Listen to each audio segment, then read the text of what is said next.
well. And loved also Trey Mancini able to make it all the way to that final round.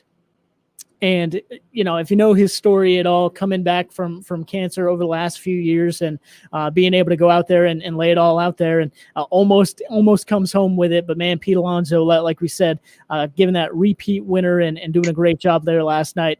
Could barely – I mean, he was cranking them. I think at one point he hit 9 straight home runs. And I know it's basically batting practice and whatnot, but, I mean, that's crazy. It looked like he was just – it was easy for him. It's wild. So for him to come out and say, I feel like I'm the best power hitter in the game right now. At the end of the day, he kind of backed it up on the world's biggest stage, right? I mean, I know it's not live baseball, but we'll see what he can do the rest of the year. He's got to catch Ohtani in the home run lead there for the regular season, but it's a pretty good platform for him to go out there and repeat win.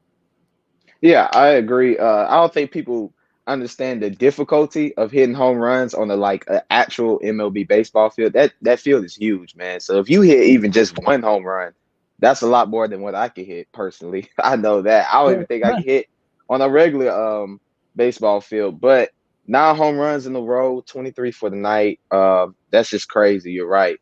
You like to see guys come out and just compete, even though it's not in a actual game setting. You still like to see guys compete. You have the All-Star game tonight. I'm sure guys are going to go out there and just have some fun, try to hit a lot of home runs and just have a good time. Yeah, well, we'll see if Pete Alonso comes back into it next year. He said he's thinking about it and he'll weigh his options, but I'd love to see it out there as he was just cranking them all night. Now, again, we have a positive there to talk about. It's a great night there in Denver, Colorado, and Mile High and whatnot, and having a great time there with the Home Run Derby, Celebrity All-Star Game as well was pretty entertaining to watch. Now, it is what it is, right? It's celebrities out there messing around playing softball, but it was entertaining for the most part. But a fun night there, not as fun of a night for the U.S. basketball team who's getting ready to go into the Olympics as they take on Australia, and they fall in that one again. Now 0-2 for the first time since 1992 to have that happen. And since 1992, they were 52-2 in all exhibitions since that point. Of course, the Dream Team, we've had some spectacular teams since then, but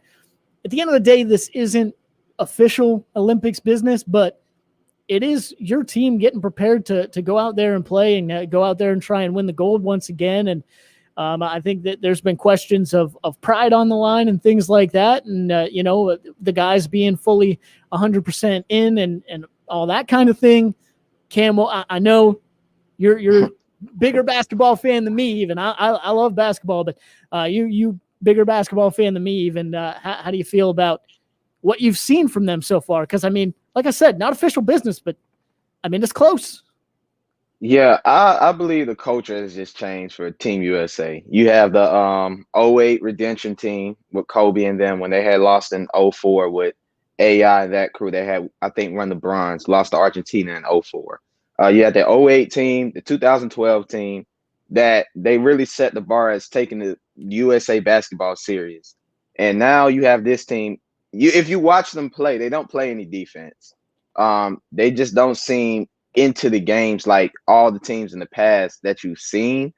And losing, all credit to Nigeria and Australia. We're the best basketball country in the world. We shouldn't be losing any exhibition, anything like that. I know we're missing Chris Middleton, Drew Holiday, and Devin Booker to the NBA Finals right now, but it's ridiculous to put that out and you're losing back-to-back games, especially at home. You're at home. You're not overseas playing. You're at home right now, and you're losing. And you got Nigeria tweeting out, making fun of you, saying, Australia, welcome to the crew of being Team USA. Yeah. It's a gut punch. I think they'll get it together. Team USA would still win the gold medal, but they have to take this a little bit more serious. They're not taking it serious enough at all, and I don't like it. You're hooping for your country now. Yeah, for sure. I mean, you gotta be able to go out there and to me and have that pride and win every game that you want to compete in. You want to go out there and get it done. So I've been surprised by that. Cam, did you just say the reason that Team USA is losing is because they don't have Chris Middleton? No. Is that those words that just came? You have Kevin Durant on your basketball team and you're not winning games. Yeah, it's ridiculous. I said I Why know are they we don't talking have. about Chris Middleton, Cam? Look, I said I know they don't have Chris Middleton, Drew Holiday, and Devin Booker, That's but not, it's it doesn't ridiculous. matter. Once I It's say ridiculous. you have Kevin Durant, there should be no other reason for you to say, oh, well, we need this and this. No, you have Kevin Durant. No, And you're they have Kevin Durant, Bradley Beal, Damian Lillard, all those guys, and they're losing. It's ridiculous. I mean, I'm disappointed. I really am. They have superstars, and they're losing to a bunch of guys they, pretty much beat throughout the year. You have Kevin Durant. Kevin Durant and on your basketball team. Kevin Durant and Dame. I mean, let's not forget Damian Lillard, one of the best, if not the best on any given night point guards in the NBA right now. It's egregious. I don't know. What's really egregious is what Cam said. I want to recap that. He's like, listen, I know you don't have Chris Middleton. The hell are you talking about, Cam? I'm disappointed, man. Bradley Beal averaged 33 points a game this year. People forget that. I'm upset as well. I watched the game last night. It was bad. Joe Ingles and Patty Mills were cooking them. It's bad. I agree. There's no excuse. This does seem to happen, though, like once every, 30 years is the team starts to struggle a little bit, and then you just form the super teams again, right? You have. Is this not a super team, though? We just talked about it, right? It is a super team, Middleton, right? But Cam, you said that last night they played bad, but they played better than they did against Nigeria. Right. And they still got beat. All I can think about is LeBron, Dwayne Wade, Kobe Bryant, Dwight Howard just massacring other teams. Yeah, the 08, I'll put it like this. In 08 and 2012, they beat Nigeria by 83 and 50 plus points. Now you're losing to them. It's a big swing. And That's I'm not ridiculous. trying to disrespect other countries here. Like Australia Definitely puts basketball players in the NBA. Nigeria puts basketball players in the NBA. Well, that's what, But you have Kevin Durant. Yeah, that's what that's all you have to say. Is like, I know that's kind of an argument too. Is everyone? Well, there's NBA players on these other countries' teams and whatnot. I mean, you saw. I'm forgetting his last name, but his first name. But it's like two. It's 2 or 3. Yeah, it's 2 or 3. Yeah. Your entire lineup is NBA superstars. True. Yeah. Somebody go wake LeBron up. Yeah, for real. Hold on now. Where's he at? For real. No, there's videos circulating. You talk about those old teams. There's video circulating right now of remember that 08 team that was best like team ever eating Wendy's in the gas station or whatever. Later that night, they go out and beat someone by 60 points. I just watched that. I mean, that's the type of team you had, though. That's the type of chemistry. Maybe they're just lulling people to sleep. What do you think? You think they're just lulling people to sleep, Cam? Nah. They're losing. They don't play any defense. They're losing. Well, they're out there trying. They're losing. This is a problem that every quote unquote great team that's not that great goes through, right? Is like, we're good enough. When the lights are on, we'll win. It's fine. What do you think about Popovich just biting that reporter's head off when he said, hey, you took over the team. Other coaches have been blowing out these exhibitions and now you're getting beaten them. And Pop was like, oh, that's not a fact. That's not a fact. They weren't blowing out other teams. Cam just told you they beat a team that they lost to under Pop. Formerly, they beat that team by 80 points and 50 points. So, Pop, what are you talking about? Yeah, he's struggling. He's struggling. Yeah, I can admit though, like there was a little bit that the reporter had a little bit coming to him because he wouldn't stop talking when Pop was trying to talk. I want to stop talking. It was like, dude, you asked me a question, let me answer the question. You know what I mean? I can see Pop's point in that, but Pop was wrong and the reporter was right. I completely agree with that part too. So I typically don't think coaches bite off reporters' heads unless the reporter's saying something that's probably true, i.e. Maria Taylor, Nick Saban saying, Coach, you have 2 really good quarterbacks, but you only got 1 ball. And he's like, you keep trying to get me to split these guys up. She's like, no, I'm asking you who you're going to play. Like, unless there's actually an issue that they touch on, coaches don't bite your head off. But once you get close to that, that's when they rip you a new one. Right. And I mean, you have to pick and choose your time when you're going to ask for coach speak and when you're going to ask for your legit answers. But usually in the heat of the moment, after we lose to Australia, maybe not the best time to ask that question. One of my favorite stories about a coach biting someone's head off, it was actually the biting it off in a very nice way, but it involves your father, and PJ was there with our own Kevin Thomas. Do you care to regale us with that story? That was hilarious. I just don't. Yeah, we were walking. Lack of situational awareness in this one. Exactly. Yeah. That's a good way to put it. We were walking out of a game, and BC, in a rare instance where they actually got beat that night, And we were at the game. We end up packing up our equipment and walking down the steps. They have the team meeting and whatnot. And it just so happened that Coach Britt was walking across, the bottom of the bleachers while we were coming down. And, we said, "Hey, Coach." And I was going to stop there, but Kevin, just being the nice person he is, and you know how it is, you get to saying something, greeting people, you just kind of say the same thing every time, unless it's something special. Well, Kevin goes, "Hey, Coach, how's it going?"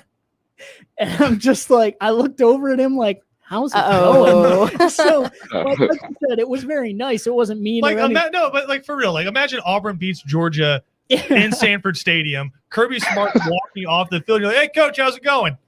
No, you're not going to get a good answer. So Coach Britt kept walking and didn't say anything, but he's just like, "Well, I wish we could get a stop on defense, man," and then kept going. But I'm like, "How do you think it's going?" I don't know. It was hilarious, though. All right, PJ. Sorry I took over the segment. You want to take us a break? No, I mean, it's your show, man. You want to take us a break? Let's take a break. We'll come back more on Second Down after this.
finally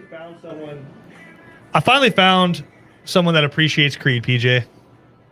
Me? No. Southern bringing us back with some Creed. I mean, that's become like my favorite TikTok trend is like Creed playing in the background, like, oh, turn it off. And then like they turn a corner into another room and they're just like singing it word for word. If you say you don't like Creed, you're lying to yourself. That's okay. I actually heard Creed walking out of the gym last night, and the person I was with started talking about it and said something about Nickelback. I was like, like Nickelback gets all the hate, and like secretly people like a few of their songs and will listen to them themselves. I love Nickelback. Like, Nickelback also, like, Nickelback sounds a lot like some of these other bands, like Creed. They just get all the collective hate. I don't Kristen's know. laughing at me. I don't know if I'd say I love Nickelback. I think love Nickelback. I'll say There's like nothing I think wrong with that. I think that's a really strong statement saying I love Nickelback. No, like I accept that Nickelback has like 3 or 4 bangers. I'll say it. Look at this photograph. I mean, listen, if it's certified banger, but I can also say a lot of their music, not for me. I don't know, man. I got one of their. You just want to be a rock star. Forgive this sentence. I got one of their CDs for Christmas one year with a Jason Aldean CD as well. And those 2 CDs, PJ, man, you were destined to love NASCAR, man.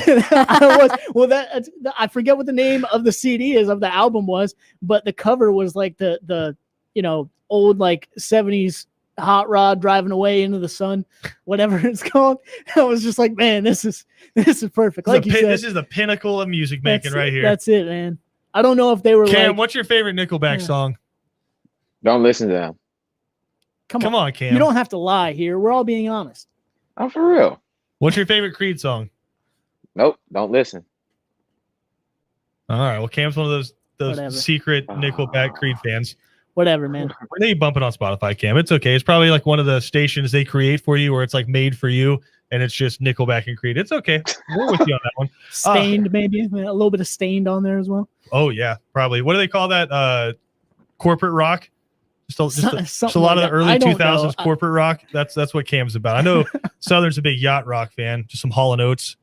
What? Getting after it. It's cool. Hall & Oates is fantastic too. I'm not gonna lie. I get it. But we do have the baseball all-star game tonight. But, we talk about college football a lot on this show. And our good friend Steven Lasson with Athlon, I thought he did something pretty interesting. He took the SEC East and the SEC West and said, okay, if we did an all-star game from these 2 divisions, which side would win? And if I have to be honest, looking at the rosters here, and we'll go over those in a second, I think the SEC East is probably getting smoked and probably shouldn't come as a surprise to most people just based off a lot of preseason rankings, right? Georgia's a top 5 team, but the rest of the SEC East, maybe like max 2 ranked teams, and that would be Kentucky and Florida. A lot of people say just 2 ranked teams total with Georgia and Florida. And then you look at the SEC West, you have Alabama, you have Texas A&M, Auburn's got some players on their team, Mississippi State's been better. Oh, by the way, LSU's expected to rebound. So, like, I think when you talk about the totality of the teams, you would think the SEC West would, but I was not expecting when I clicked on this article to be like,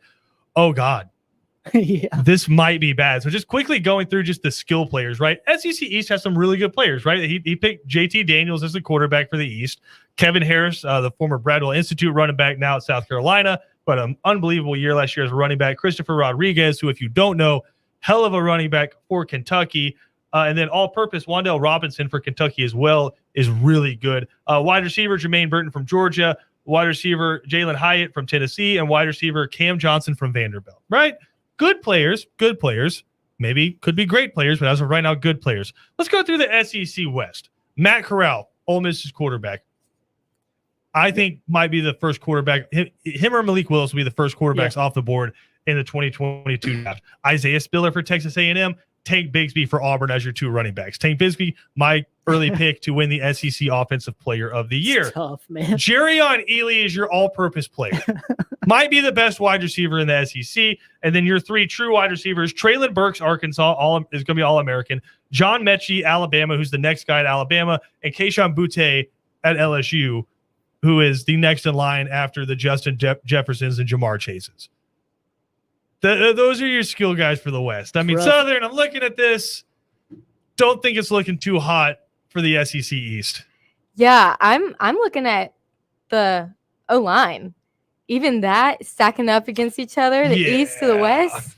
Man, Cade Mays, Tennessee. I'm about to say former Georgia guy, Cade Mays, now at Tennessee, making an appearance. Right. And I mean, I'll say this. Jamari Sawyer will be good. Darian Kennard from Kentucky is elite. But that SEC West offensive line scary. I honestly have to second you. Until I looked at this, I was like, oh, I wouldn't say smoke. That's a pretty heavy word. Sure. But when you say smoke, after you look at who these players are, I mean, the West I think they got the East. By a lot. I mean, PJ, where would you set the line on this one? Oh, this is probably depending on who's playing at home. No, I'm just kidding. That's a good question. Where do they play this game? That's a good I one. think that you have to play it in an East stadium to give them a little you bit just more played of in an advantage. Atlanta? You know what I mean? Played in Atlanta? The The SEC Yeah, championship? why not? They'll show up for that. Okay. No doubt. So you're playing it there. So still, I think I give the West probably about 8.5, 9. That's what I was saying. I'll say like 10 points. Yeah. Right there. Because if that offense is going for the SEC West, SEC East is in trouble. Yeah, they're in trouble. I would say about 10 points, but it might be worse than that. SEC West is loaded. They're loaded.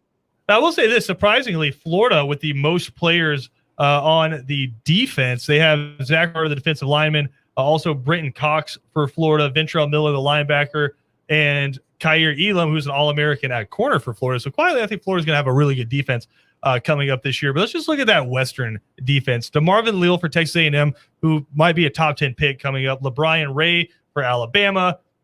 Unstoppable force, the next in line for them. Jaden Peavy for Texas A&M as well, and Ali Gay at LSU. And then the linebackers, Christian Harris, Alabama, Grant Morgan, Arkansas, who's amazing, Will Anderson at Alabama. And then your corners, you have guys that are so good that Eli Ricks doesn't make this team, right? Derek Stingley Jr. and Martin Emerson from Mississippi State are your two corners. Yeah. I mean, filthy. Insane. You could just have Derek Stingley in there, and I'd already be like, well, good. Done. It's like Kevin Durant on an Olympic basketball team. Right, you'd expect them to win every game. Yeah. And not lose to Matt Dellavedova, Joe Ingles, man, Patty Mills. Patty Mills. Oh man, that hurts. Matisse Thybulle. I'm trying to talk about fun things.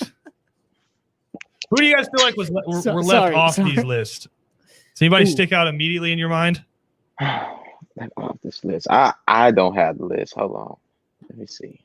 Cam, we shared the Google Doc with you. You're on the Google Doc.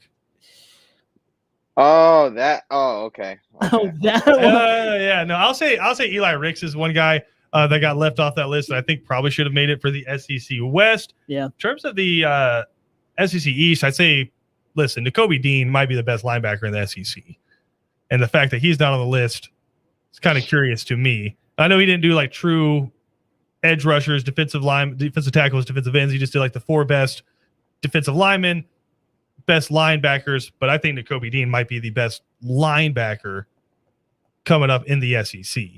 Yeah, I can see that. I can see that for sure. Like you said, it's an impressive how many guys Florida has on that defense for sure. I know we talked about them being possibly a little underranked. I think so. And underrated coming into the season this year, but that defense is going to be insanely strong. Main question is that offense, but good to see a lot of them there on the defense, a lot of Georgia representation on the defense as well.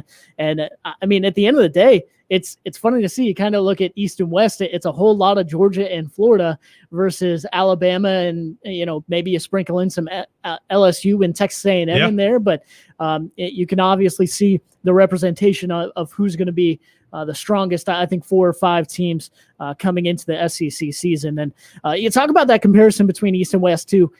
I really like the top 2 for the East team. You start off with JT Daniels and Kevin Harris, and I was like, man, that's a good 1-2 punch there. Things are looking great. This is going to be, and then you keep going down the list and you're like, oh, all right. Okay. I can see where the difference is here. Like, listen, I don't want to take anything away from Cam Johnson at Vanderbilt, but did they just kind of want to? They're trying to be nice to Vanderbilt. Yeah, just kind of get one on there. Like maybe I feel like you don't have to be nice to Vanderbilt. They choose to play in the SEC East, and they're really good at baseball. So I mean, it's you don't have to be nice to Vanderbilt. It's fine. You were really nice to Kentucky. Kentucky's good. Kentucky, I haven't done. I'll do it next week when I'm at SEC Media Days. But I haven't picked who I think is going to finish second in the East because I think going back and forth a little bit. Well, yeah, a lot of it's because of the schedule.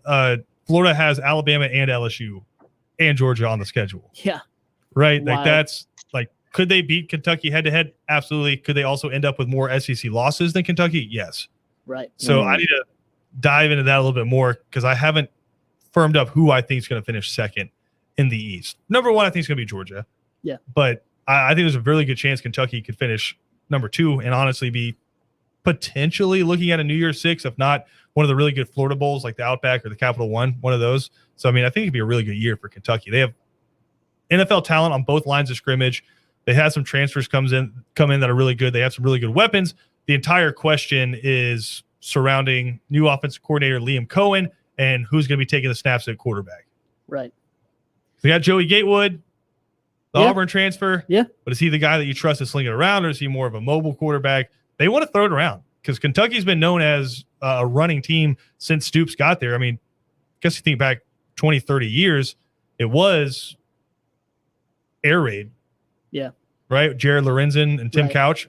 But last decade, they've been a pounded at you. Benny Snell, I know, plays for your Steelers, right? They've been a run the football team. Now they want to sling it around a little bit because they kind of realized, like Georgia did, you got to score points to keep up. Yeah. Even Wilson at quarterback there did quite a bit of running there for Kentucky while he was there. And I think they're looking for a lot more efficiency than what they've had. So I think it's going to hinge on the OC and the QB, whoever they decide is their quarterback, as to how well Kentucky performs. But lines of scrimmage, talent in the secondary, good linebackers. I think Kentucky's right there in that race with Missouri and Florida to finish number two. Because quietly, Missouri's sitting out there. They have a returning starting quarterback who started as a freshman last year, and Connor Bazelak, who's really good. They have another one of those guys on the line of scrimmage who's going to be a really good pass pressure guy, right? It just seems like Missouri cranks those out every single year. And so Missouri's going to be good too.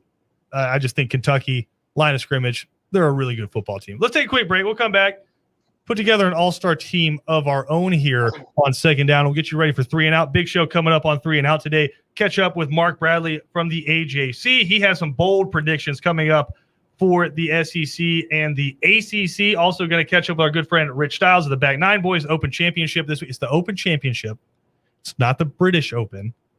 Get that out of here. The Open Championship. We're talking about all U.S. When you today. create the first one, when you have the first Open Championship, there's no qualifiers before it.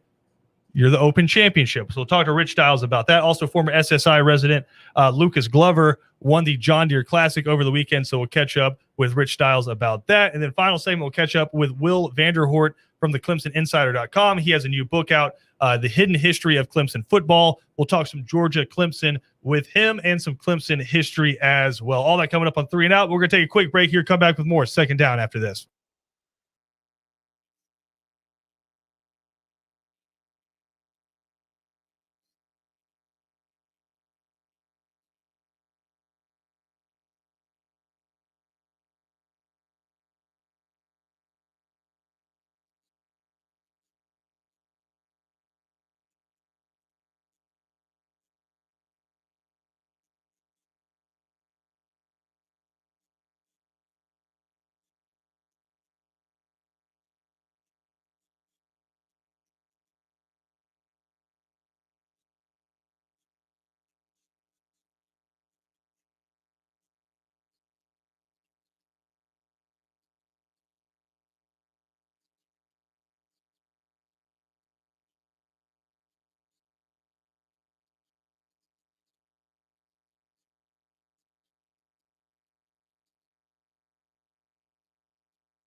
Second Down on ESPN Radio is presented to you by the Uniform Source. 2 different locations in Savannah to take care of all of your uniform needs. All-Star game coming up tonight. You have Ohtani versus DeGrom on the mound tonight. The home run derby, so much fun watching Freddie Freeman's child meet his favorite baseball player, which you would think would be his father. But I guess if your dad is doing something, he can never be your favorite at it. Like, you got to have, like, it's got to be Fernando Tatis. I get it, right? I get it. So he saw Tatis, and he little Charlie Freeman lost his mind. I get it. But really cool moments last night at the home run derby. BJ and Kevin, because they're the old souls, on the station, are going to be building our all-time Atlanta Braves all-star team coming up on 3 and Out. What our mission is right now is to build our all-time all-star Atlanta Falcons team here. And we'll start with the offense. You just want to get quarterback out of the way? Yeah. Yeah, I think you have to. And to just argue this one out, because obviously it's between 2 guys, right? Yeah. Chris Chandler and Mike Vick. Absolutely. Mike Vick. Are you sure you don't want to throw Matt Schaub into the mix? Matt Schaub was a really good Joey Harrington, maybe. Yeah. Joey Harrington. Chris Redmond. Oh, absolutely. Holding it down. Yeah, maybe some Byron Leftwich. Byron Leftwich might be up there too. No, it's between Matt Ryan and Mike Vick. Yeah.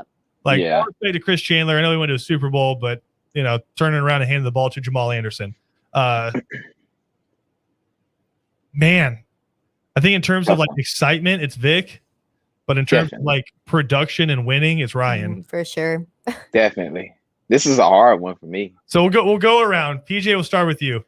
I want to pick Mike Vick so bad, man. So bad. Especially now because, like, I know everyone else is going to go Ryan, but it is Matt Ryan. Like, it's just like we were talking about yesterday with the top 10 quarterbacks, right? It's just everyone is always going to think about Vic and the excitement he brought to the table, what he was able to do with those teams, all that good stuff. But Matt Ryan, while he's been there for so long and might not be the most exciting player on the planet, he's been consistently your best quarterback, consistently putting up stats every single year. Even in the losing years, it's not really the offense. If you want to win, like if your all-star team is playing another team's all-star team and you want to win that, if you're the Falcons, Matt Ryan needs to be your starting quarterback. Yeah. Yeah. So I think it's Matty I. Southern? I'm upset. I just like him. Just Mike Vick? I just like Mike Vick. I the hype. I think everyone here does. Yeah. I like the hype. I want to pick the Vic. gloves, the Mike Vick shoes, right? The smoke visor. Yeah. Like, everyone loves Mike Vick. So clean. But eventually, you gotta win the football game. So that's why I'm not a coach. yeah, you'd be like, man, that kid looks cool. Man, he's cool. He's cool. You get in there and play. No, so we'll go with Matt Ryan. I think this one's fun. Wide receivers. We need 3. I think obviously start with Julio. Yeah. Who do you go after that? Roddy. Yeah, the first Roddy one White. mine's Roddy Roddy's White. up there. All right. Southern, you with us on Roddy White? Yes. All right. For Who's sure, third? Julio. So I think there's guys like Peerless Price. Yeah. Who are really good. I'm not saying Michael Jenkins. You think about like second and third options playing extremely well for the Falcons. Mohamed Sanu comes to mind for me. We're talking about off of pure talent. Terrence Mathis probably has to be on there. Yeah, if we're talking about off of pure talent, though, Calvin Ridley would be number 3 off of pure talent, but he hasn't produced. Is Calvin Ridley better than Terrence Mathis or Andre Rison though? This is you're talking about all-star team. Not since Cam has been a live team. No. I know about Mathis and stuff like that. Peerless Price, old days, but I will say this: Calvin Ridley has played 3 years, and he's already number 16 on the Falcons' all-time receiving list. There you go. If I had to pick best player available, it would be Ridley, though. I think Ridley's better than all of them. Are we doing better, or are we doing like what? All-time all-star. All-time all-star. Okay, Ridley's off. Definitely. I got Terrence Mathis as my vote. I'll probably go Peerless Price. Peerless Price is a good one too. Yeah. I'm gonna. I do a thing where like I'm gonna be 100% honest all the time. Like I'm not gonna lie. on it. So like Christian knows more than me about Atlanta Falcons history. So if he's going to go with Mathis, I'll go with Mathis. Thank you, PJ. Yes, sir. Southern, the dissenting vote. Obviously, Julio. We already talked about him. Right. Then we got Julio and Roddy locked in. We're just working on that I'm third looking spot. at Harry Douglas. I love Harry Douglas, but he was never better than your second best wide receiver. For sure, but like he can produce. He can. No, I love Harry Douglas. He is number 14 all time, and played 7 years for the Atlanta Falcons. Yeah, he was a baller. Better than Ridley. Great at the slot moment. receiver for him. Well, but stats wise, but if you're lining them up next to head, Yeah, but numbers speak loud. they do. But again, Calvin's only played 3 years, and he's number 16. Harry played 7 years, and he's number 14 all-time receivers. I think Cam got his guy in. Yeah, So you're Calvin. I'll go with Calvin. I got you, Cam. Well, can I big boy chair in PJ?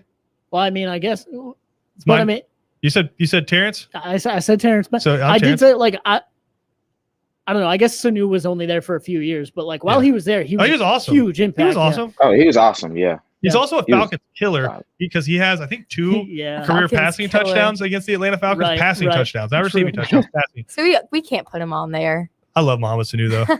Yeah, I mean, he was a baller while he was there, but no, I think it's not Terrence long enough. Mathis. You Yeah. guys both, Calvin Ridley, Big Boy Chair. My name's on the show. We'll go Terrence Mathis. well, you don't have to say all that. I gave you the second vote. So, But they also had, We're they had 2 tied. votes for Calvin Ridley. We're oh, they had 2 that. Okay. Yeah, so again, I thought he was going with Price. name on the My show. fault. My vote is worth 1.1, so we get that. So all right, running backs.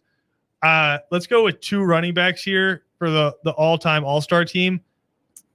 Oh, I man. think Warwick Dunn has to be on there. That's just my opinion. Absolutely. That's just my opinion. And I think if you really want to do it nice and easy, it could be Jamal Anderson and Warwick Dunn. That being said, are you really gonna leave the burner off the list? right.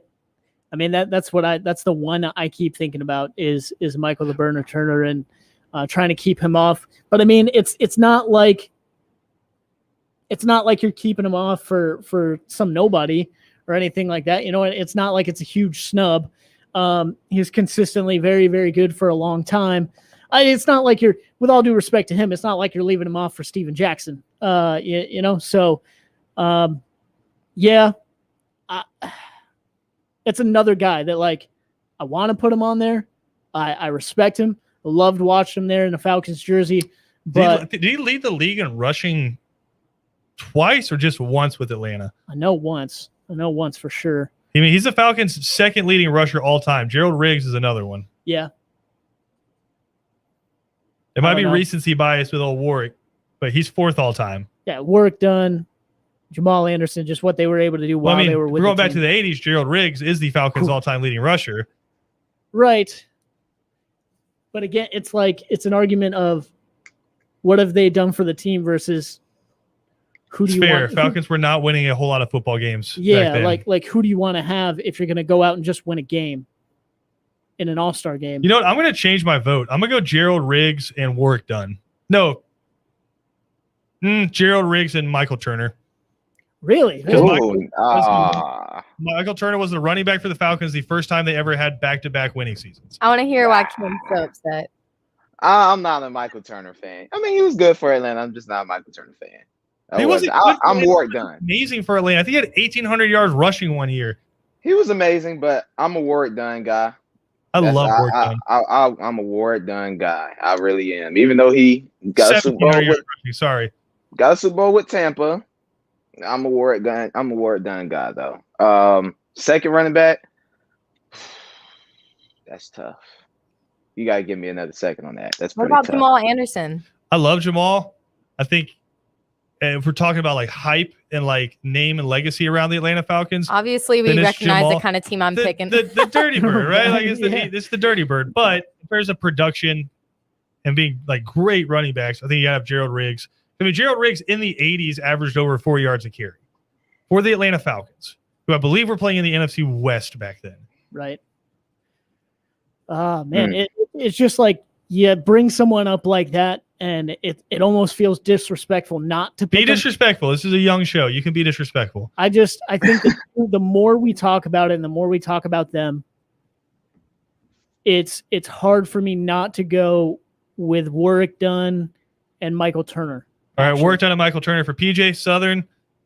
Work done, Jamal Anderson. Work done, Jamal Anderson. Cam, you had work done, and I do Michael Turner too. And Michael Turner. I have to. Yeah. So I guess it's Warrick Dunn and Michael Turner are our two running backs. I don't think that's bad at all. These are two amazing running backs. Gerald Riggs, if you're listening to this, I love you, dog. Like, don't come at me. Come at the three younglings over there quickly, very quickly. Algie Crumpler or Tony Gonzalez for tight end.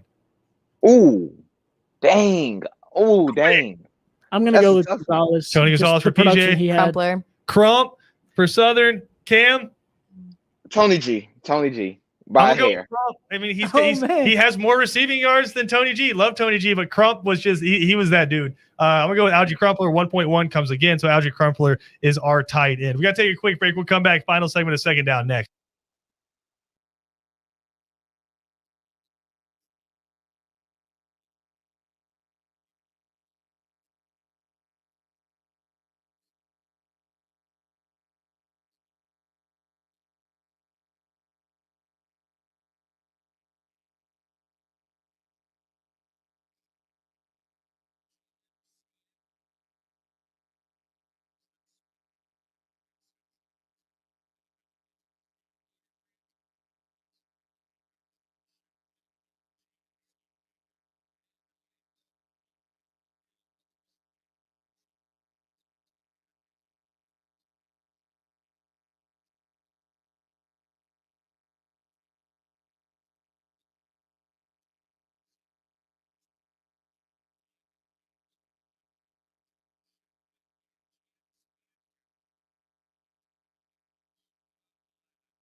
Cam, what is your nostalgia sport? Because I was just in the show meeting for 3 and Out, and they're talking about the all-time All-Star Braves team, and some of the names that they're saying just like bring me such genuine happiness, like Marcus Giles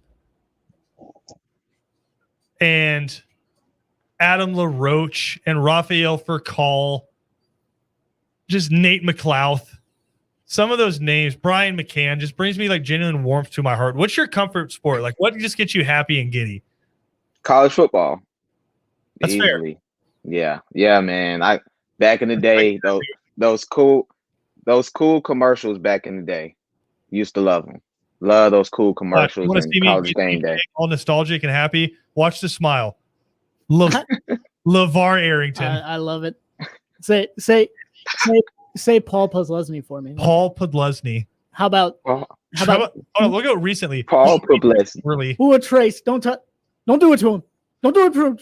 Don't do. See, I can't even talk. I can't even talk. College football. Waking up Saturdays, getting excited. 3 and Out coming up next.